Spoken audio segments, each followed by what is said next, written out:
Hey everybody, this is Marty Friedman with Guitar World.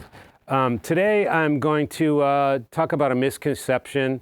People talk about me with sweep picking, and what are the other pickings? Hybrid picking, legato, all these names of picking. I have absolutely no idea what any of it is. And for the most part, when I've heard of sweep picking, none of that stuff appeals to me. The stuff that sounds like bloop, bloop, bloop, bloop, bloop, bloop. It's just going up and down. It's like some kind of technique that you learn that it just allows you to play these fast, long sweeping arpeggios, which is like wonderful, I guess, if that's the sound you want.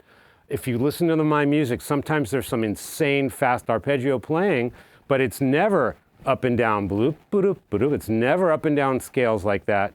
But let me tell you a cool way that you can avoid that lameness, but still do some like interesting arpeggio playing that I would excuse and allow you to play, all right? The best way to do this kind of stuff is do a little bit of it and then go into like grabbing some cool note. Don't do too much of it, all right? And plus, let's try to make it melodic here, all right? Not just like playing a chord, a triad up and down, and just like any monkey can learn a technique and get great at it. Playing a technique is not playing music. This is very important. So let's take a little pattern. I'll come up with a pattern and show you how I would approach playing some kind of like little arpeggio sweepish kind of thing, all right? I would typically do this type of thing. I would take, I might take like, say if we're in the key of B minor.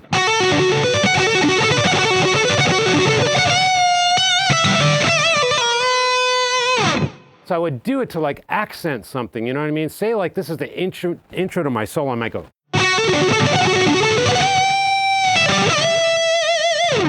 So that's like exciting, but just going up and down in scales is just like, this is not happening, man. I'm telling you right now.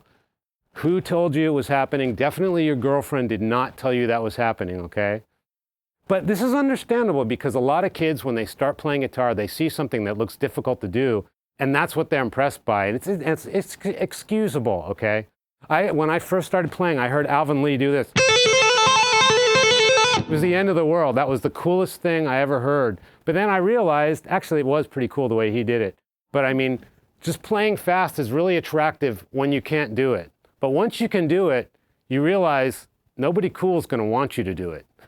So you kind of have to use a little bit of restraint with that stuff. But the important thing is to find a pattern that you like and do a little bit of it in a cool place. Then you're going to sound so much cooler than just showing this technique that you've worked on in your bedroom for 5 years. Thank you very much. All right, so I'm going to play that thing I did before slowly.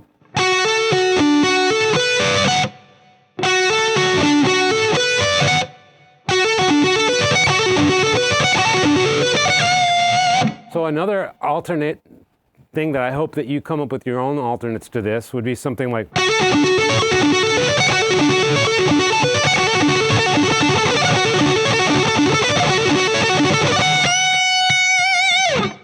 So just because I do it one way doesn't mean that's the be-all, end-all of everything. I want you to do the second way. So what did I just do here? I did one little thing in between before I ended it at the end. So that gives you kind of like an odd time feel. And if you want to really be cool about it, don't play it all in time. Give it a little jerk in there.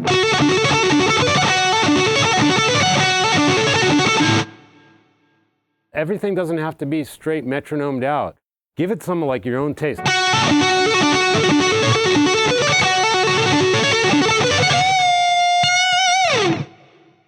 So like take these, anytime you learn an exercise, learn it and then just totally fuck it. You know what I'm saying? This is very important. I don't know if I can say that or not, but this is very, very important to do. And the way you decide to fuck that thing is the way you're going to develop your own style apart from the way the guy next to you decides to fuck that thing. So this is very important that I really hope you understand, and I hope I'm explaining it clearly. Another example of that type of thing where I might say,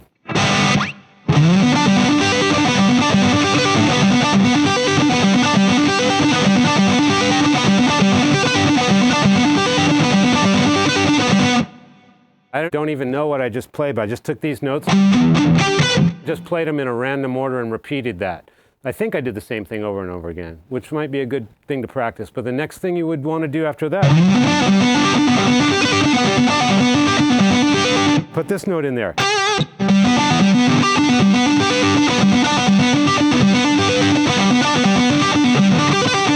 And then you might want to throw this in there just for hoots.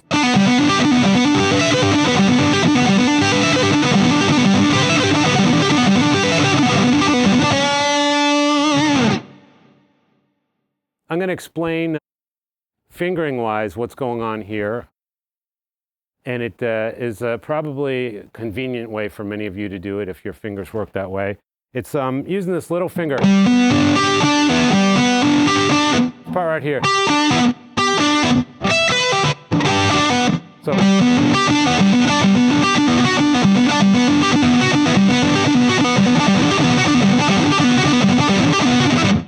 I'm just so naturally come up with variations of anything I naturally do. So let me explain it while I'm doing it. So I was explaining this, because this is important here. But then I thought, my brain said, okay, I'm bored of this already, so I'm going to put this here.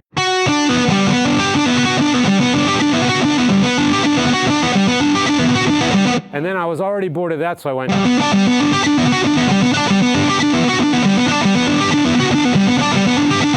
Then I was bored and went.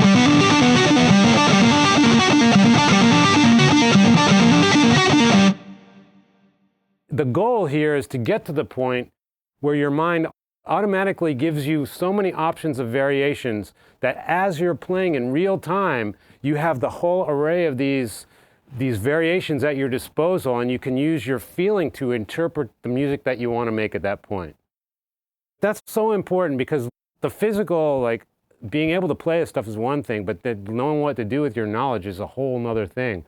So first of all, you want to be able to make the variations, and then you have to decide your own feeling as you're improvising which ones you want to use. And those choices are what makes you, you as a guitar player, as opposed to someone else's choices. It's just that simple.